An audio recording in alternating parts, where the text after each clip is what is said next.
12th day in Busan, South Korea, and preparing na kami to sa bullet train kasi pauwi na kami ng Pinas mamaya.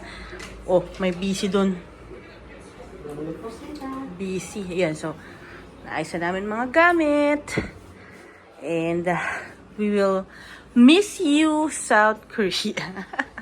Vlogger Ampeg. Yan, so ito yung view natin. It's a sunny day.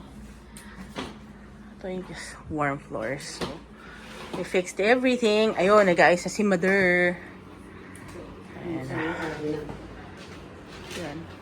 Inayos na rin namin yung mga trash para hindi naman nakakahiya. Yan, naayos na lahat ang mga gamit. And we're going